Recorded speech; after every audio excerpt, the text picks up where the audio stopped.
Hi, magandang araw po ulit sa inyong lahat for our third reading of the day. Tingnan naman po natin kung ano po ang makikita natin sa third reading of the day today. Ayan. Tingnan po natin kung ano po ang makikita natin sa third reading of the day today.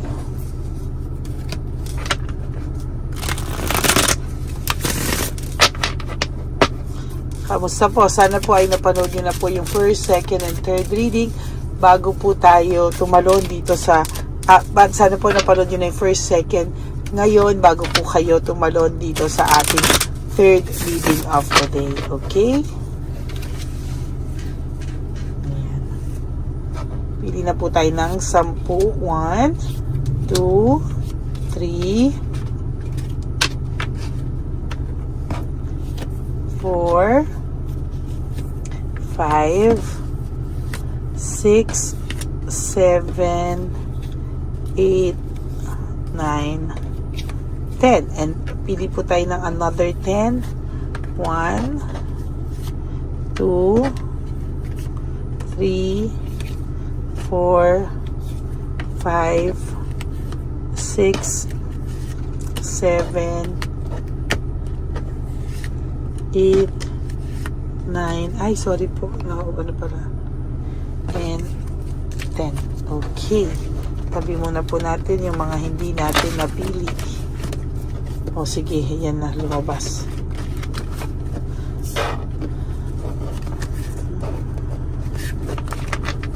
Yan. So, sa ngayon po, may lumabas, na dito po ay self-pity. Meron pong taong nangungulila sa'yo, May tao po na nag-iisip sa'yo at may tao pong nangungulila sa'yo, Hindi niya po maamin-amin pero nangungulila po siya sa'yo at nangungulila po siya sa mga pinagsamahan nyo.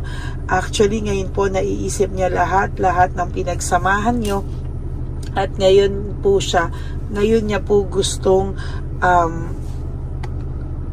ngayon niya po siya nag-iisip, At talagang hindi niya talaga kinakaya yung lungkot na nararamdaman niya, Talagang nangungulila po ito sa iyo. Yan. Nag-ayusin ko lang po. Yan. The Fool in reverse, this is all about hesitation, Hindi po din siya unwise decision, hindi din siya makapag-desisyon. Natatakot po siya na baka mali yung maging desisyon niya ulit, or baka makasakit na, makadagdag pa, or talagang gumatong pa sa mga nangyari, So, natatakot po siya na baka meron siyang magawa na somehow po ay natatakot siya na baka in the long run, lalo ka po niyang masaktan. In the long run, baka lalo po siyang makaramdam ng hindi, baka lalo raw pong gumulo at lalo lang pong parang hindi maganda yung mga mangyayari sa inyo.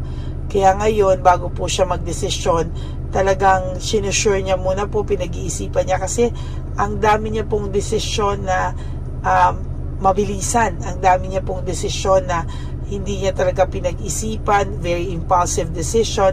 Kaya sa nakikita ko po dito ngayon, ay talagang hindi niya po maiaalis ngayon sa'yo, hindi niya po maaalis sa'yo na medyo wala ka ng tiwala sa kanya, at yun po talaga yung naiisip niya na parang wala ka na pong tiwala sa taong ito,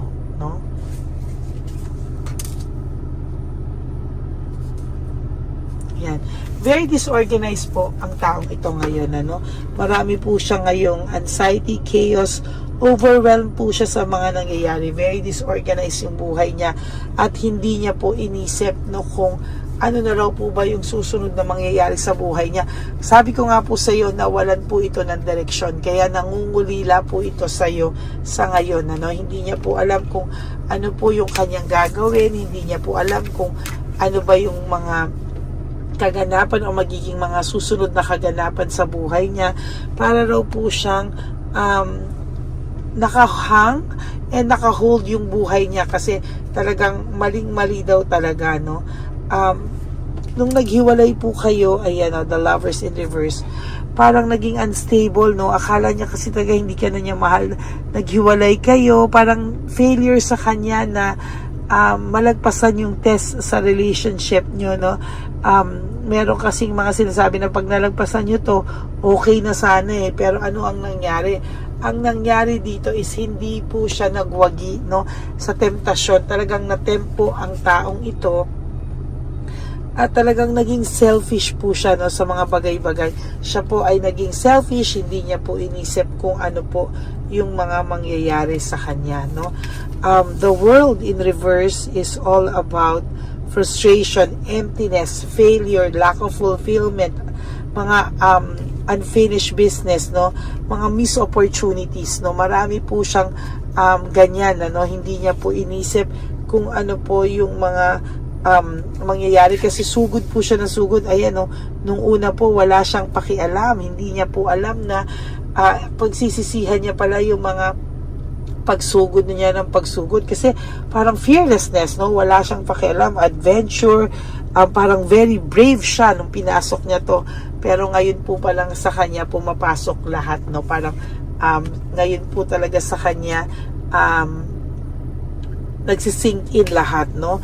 That in reverse, this is all about imprisonment, no? Para siyang stagnant, no? Parang ayaw niya man po, pero wala na siyang magagawa dahil gusto niya mang umalis dito sa sitwasyon na to. Parang naiipit siya, hindi niya po alam kung paano daw po niya, ano daw po ang kanyang gagawin. Kasi medyo hirap po siya when it comes to decision making, no?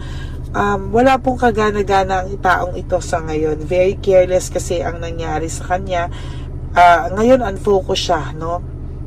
Parang nawala ng meaning yung buhay niya, parang very uninspired siya, wala siyang motivation, lack of passion itong taong to, parang lahat na lang tipong ganyan ngayon, na wala siyang pakialam. There is doubts, no?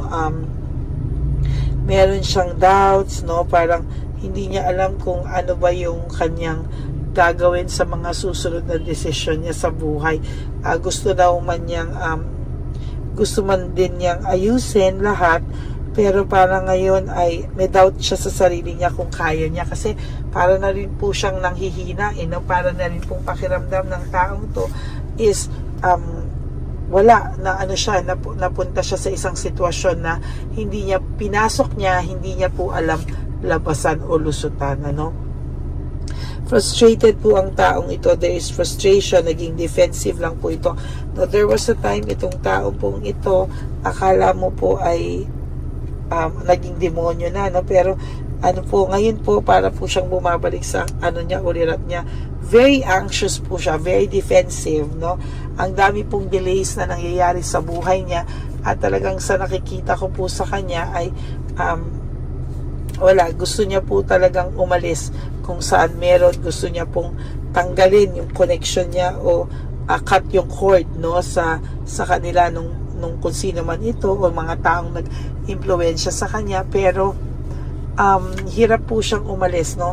Naging bias kasi siya sa decision, naging bias siya, there's false accusation, ang dami niya pong blame sa'yo, ang dami niya pong false accusation sa'yo, na minsan hindi mo na rin po malunok, no?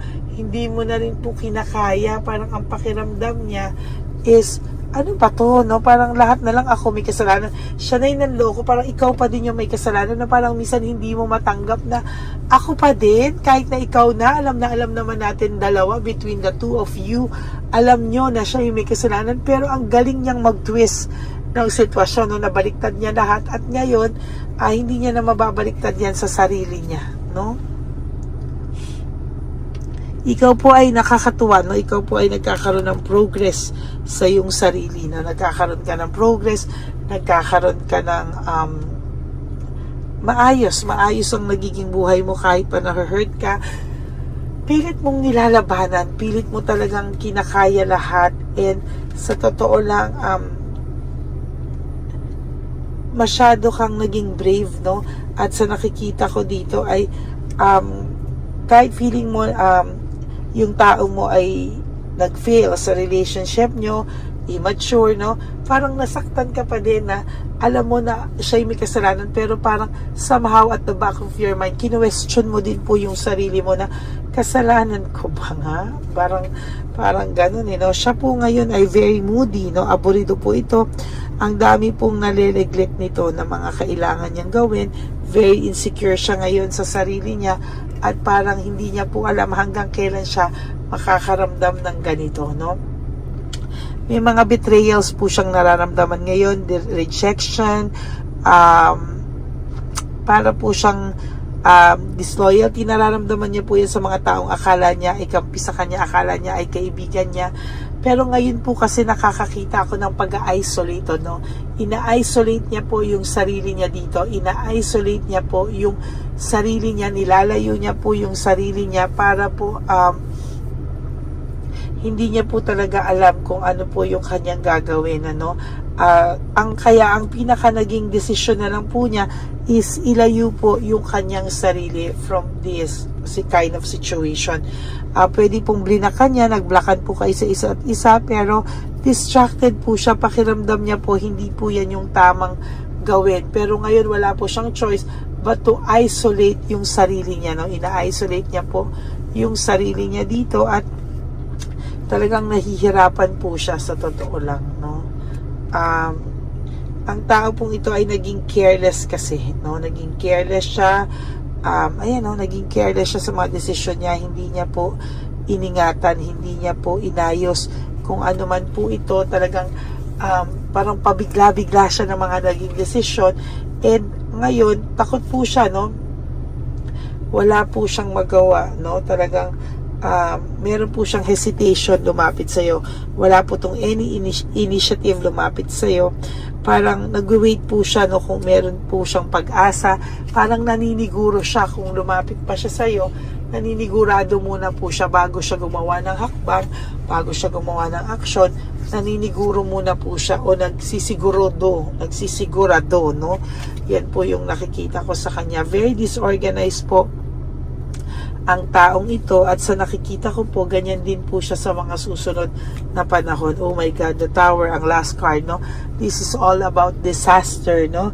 Magko-collapse po ang kanyang mundo, no? Very heavy, magiging distracted po siya, magkakaroon siya ng reality check na ano ba ang ginawa ko sa sarili ko, bakit ngayon panay karma, bad karma, lahat po ay talagang pagbagsak ng kanyang mundo, no? Talagang very, very distracted itong taong to. At kung makikita nyo po, itong taong to ay wala sa sarili most of the time. Minsan papakita niyang masaya siya, pero hindi niya po yan mapapagtakpan, hindi niya po yan maitatago forever. Kung ano man po yung kanyang nararamdaman, lalabas at lalabas din po yan. Hindi niya po yan kayang itago, no? So yan po ang inyong third reading of the day, ano? So alam mo po yun, yung pagsisisi talaga nasa huli. Wala namang pagsisising nasa unahan, no? Pero mas maganda sana kung may gawin siyang aksyon. Kaya lang ngayon, parang ang pagsisisi ay nasa huli. Naniniguro muna siya, no? Naniniguro muna po siya kung meron ba siyang pag-asa bago siya gumawa ng aksyon. Nakakainis. Pero that's the reality, no? So yan po ang inyong third reading of the day. I hope na naka-resonate kayo. If you do, can you give me a like and comment down below at pakiclick po yung bell, no, para po updated kayo sa ating mga latest videos na i-upload, okay? And for those of you po who would like to have a private reading with me, you can message me po at Ladyly Elena, that's Ladyly Elena. Nasa dulong-dulo po yan ng ating video. Diyan nyo lang po ako makukontak. That's my only official and legit FB account. Ayan. Ang lagi ko pong bilin sa inyo, ha, alam nyo naman po, is just to live one day at a time. Tulong nyo na po yan sa inyong sarili, no? Kailangan po kayo ay maging gumising. You do 3 things that will make you happy for the day. You have to prioritize yourself, your happiness, no? Kung kayo po ay nalulungkot, sampal-sampalin nyo po yung sarili nyo at i-penalize nyo po. Lambing nyo na rin po yun sa sarili nyo, no? And of course, we have to be grateful, no? Pagising po natin, kailangan tayo maging grateful na tayo po ay kailangan natin maging masaya, kailangan po natin maging grateful na tayo po ay buhay pa din, at tayo po ay tayo po ay may pag-asa pang baguhin ang ating mga sarili. Okay? And of course, you have to love yourself because self-love is still the best love of all. And of course, you have to realize that life is so short. Don't make it shorter by stressing yourself from all the pains and heartaches na binigay sa inyo ng kahapon. Just surrender everything to the divine universe and just let go and let God write your life and love story. I will be back po for another set of reading.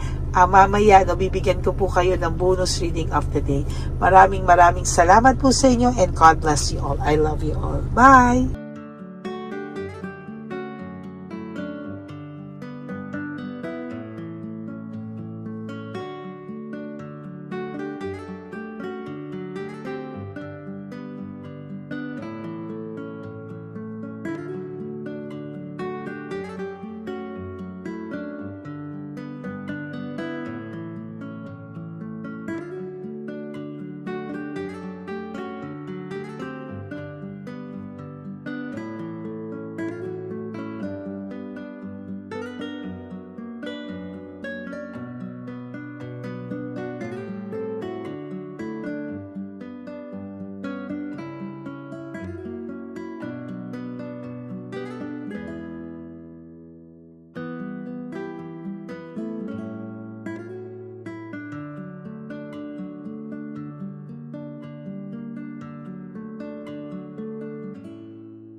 Bigay ni Papa Jesus. How sa'yo? Ito pa no. Go ahead. Pera. Wala na, that's it? Ito po pera. Ito pa pera, oh. Bigay ni Papa Jesus. Kain mo yan, ha? Jesus yan. Wala ka ng pera dyan, ha? Okay lang kami. Para sa iyo yan, para sa iyo. Yan ang isip niya. Pagkain mo yan, ha? Saan ka pa? Bye-bye. Yung pagkain mo kunin. Nga po ito. Bakit? Lagay mo lang po dito. Pati po. Taga po, may bibigay lang po kami sa'yo. Bigay po ni Papa Jesus. Yan, para po sa'yo yan. Ingat po.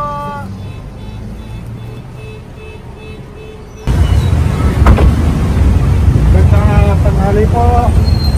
May bigay po si Papa Jesus sa inyo. Salamat po. Salamat po. Ito po. Salamat po. Tigisa po kayo sa Pampaw. Thank you po. God bless po, nanay. Apo. Pangalaman po. God bless.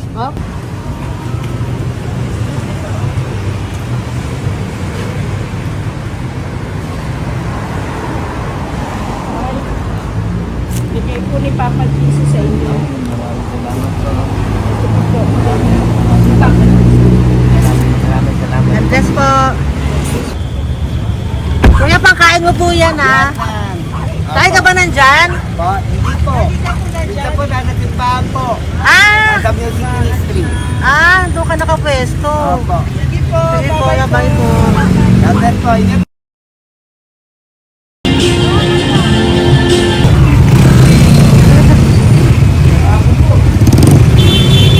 Pabigay po ni Papa Jesus.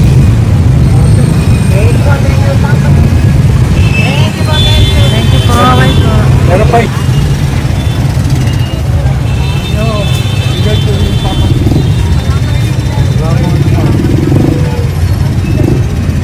Yun.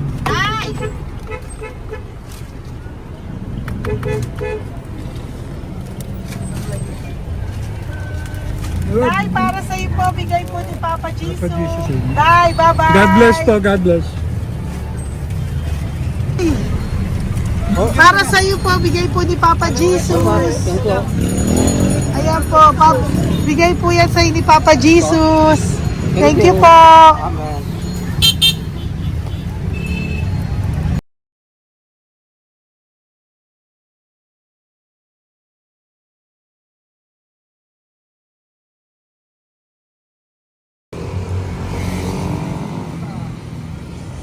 Bigay ni Papa Jesus.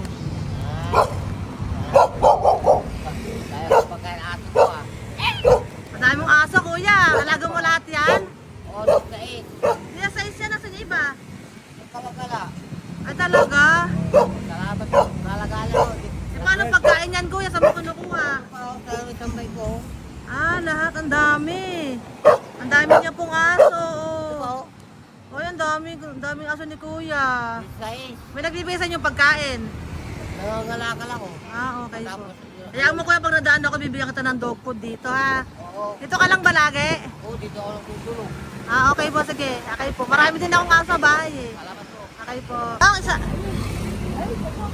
Kuya, pangkain mo yan, kuya.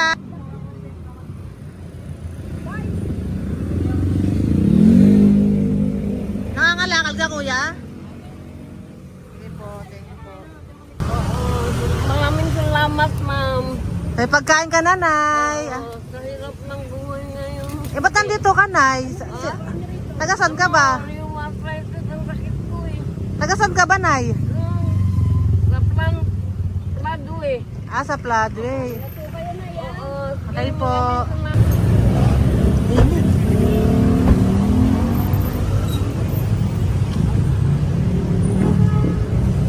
Nay! Bibigay ako sa'yo. Matandaan mo na ako. Ito. Hapon po. Pabigay Si po. tatay. Si tatay. Thank you, Nay. Bye po.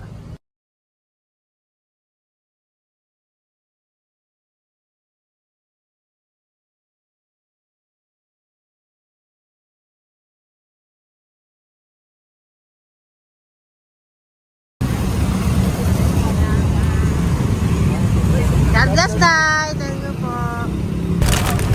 Pabigay po. Ay, bigay po ni Papa Jesus. Salamat po. Bigay po ni Papa Salamat po, Jesus. Ito ate. po po. Salamat po.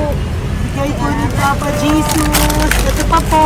Salamat po, tay. Salamat po, Bye-bye po. Maraming po salamat. Kayo, ate. Opo, ingat po kayo. Taga saan po kayo? Taga Tayabas, Quezon po kami. Mga aita po kami sa Quezon, mga katutubo. Sige, ingat po. God bless.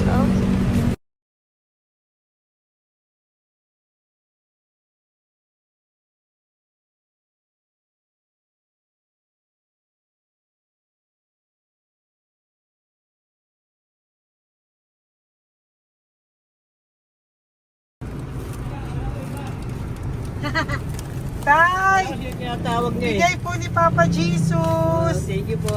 Ayan po. Sobrang Ang sipag mo naman, tay. sipag niyo naman po.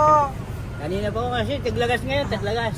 Pang merienda niyo po yan, Sige po, ha? salamat po sa inyo. Tapos yung road bags po, Kala ko uwi niyo sino po. binubusinahan niya eh. Sige Thank po, you na bye-bye po. Thank you po. Salamat po. Bye-bye.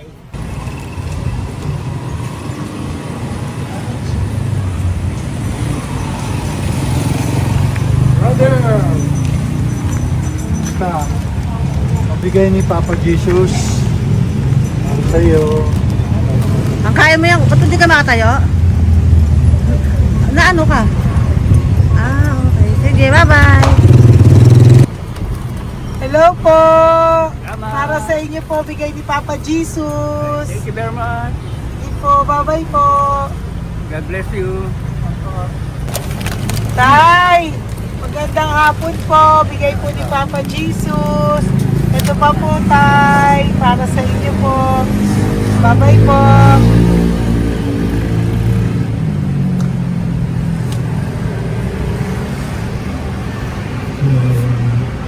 Kawawa, no?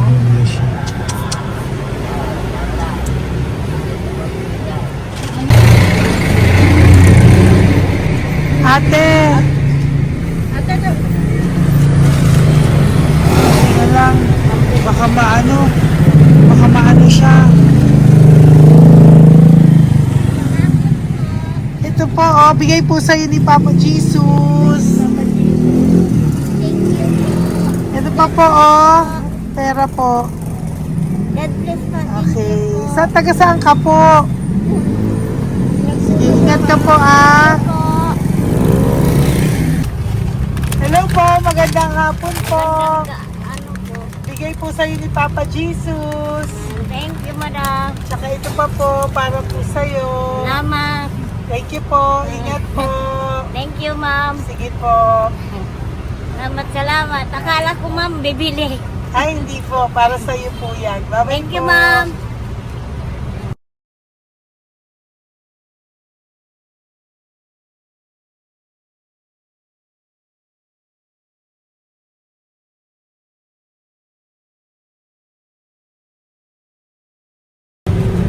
Hi.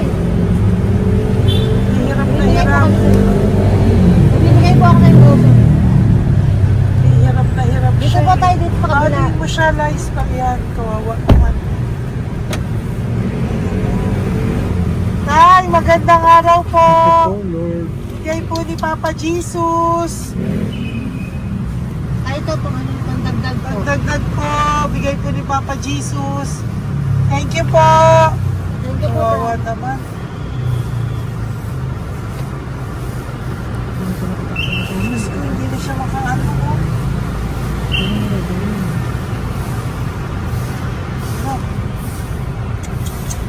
Wala mo, hindi tatawagin lahat. Ano kami yan, narinig ko lang. Siyempre, ang bigat niyan.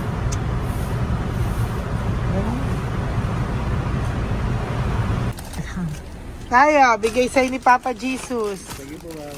Ayun yung palinis po, ma'am. Hindi na po, okay na Thank you po. po. Ito po. Thank you ma'am. po. Thank you, sir.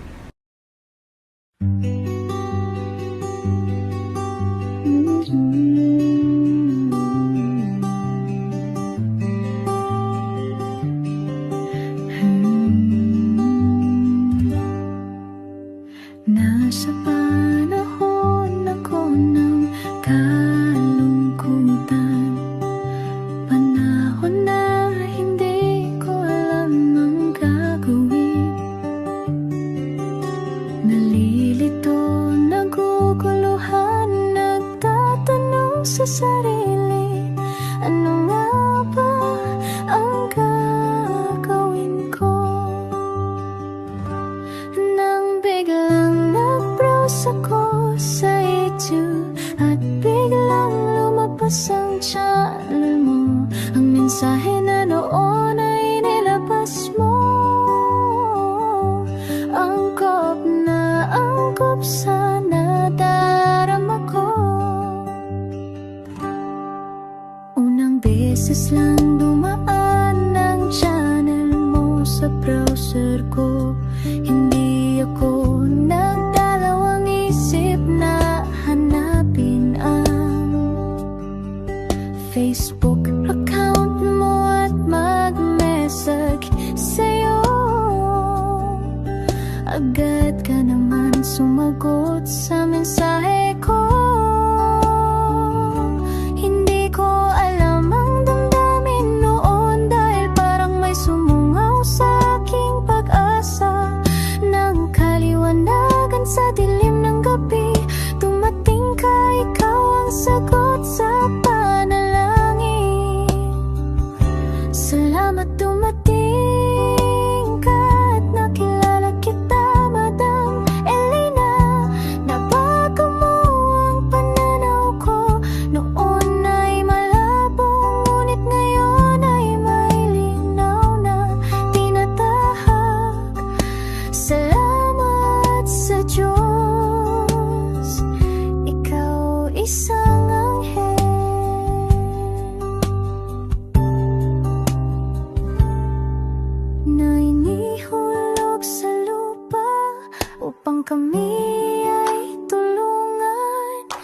na magkaroon ng linaw sa buhay.